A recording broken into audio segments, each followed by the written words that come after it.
Hello, I'm Andrew Salmon. I'll be your guide on this battlefield tour. We are standing here on the north bank of the Imjin River in Paju, South Korea. Now, as this river crosses a key communications artery in the west of the peninsula, it's a strategic piece of ground. Since time immemorial, the banks of this river have been drenched in blood and scorched by fire. In the Dark Ages, this river formed the blood meridian between the warring kingdoms of Shilla and Goguryeo. It's been crossed by Kublai Khan's Mongolian cavalry and by the samurai armies of Hideyoshi. Now, during the Korean War, it was crossed by all sides: the North Koreans, the South Koreans, the Americans, the Chinese. And even today, this area is fortified as a fallback position which is directly south of the DMZ. But on Sunday, April 22nd, 1951, all was quiet. It was a fine spring as the soldiers of the UN command across the front enjoyed a rare operational pause in the devastating war that had raged up and down this peninsula in the months prior. North Korea's invasion in June 1950 had been thrown back into the north after the amphibious counterattack at Incheon. UN command forces had then counter-invaded North Korea, only to be hurled back themselves after walking into the greatest ambush of the 20th century as China joined the war and the sleeping dragon awoke. Pyongyang fell. Seoul also fell to communist forces. But in freezing winter conditions, these communist forces had been pushed back. By spring, they had withdrawn somewhere into the north, their numbers unknown, their intentions unknown. As the frost melted and azaleas bloomed on the bare, barren hillsides, this area was occupied by the UK's 29th Infantry Brigade. And for them, it was time to rest.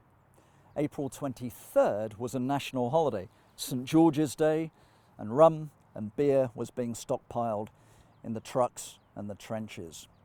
Men were not digging in with wire, mines and bunkers as perhaps they should have, because another forward movement was planned in the days ahead. The UN command was going to move across the Imjin River.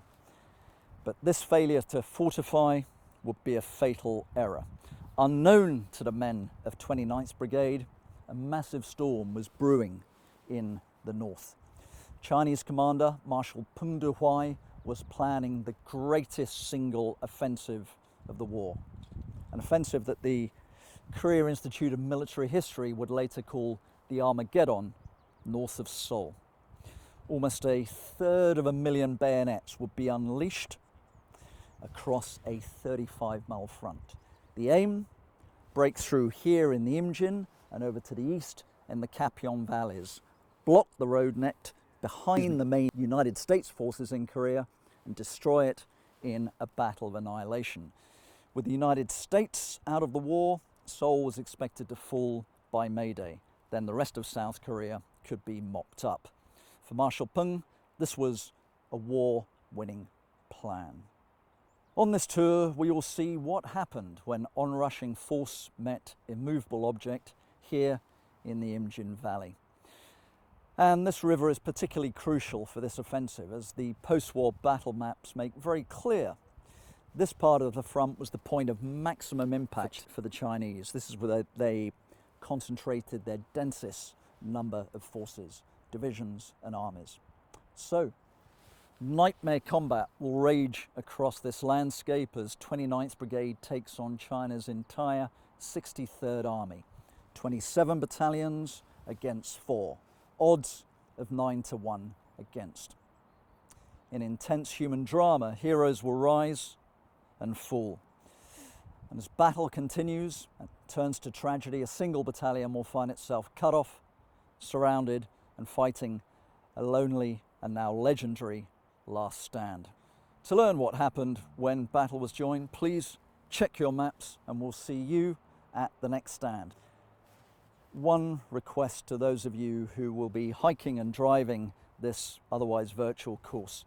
Everywhere we visit on this tour, was a battleground, a place where soldiers at both sides fought and died. So please tread lightly.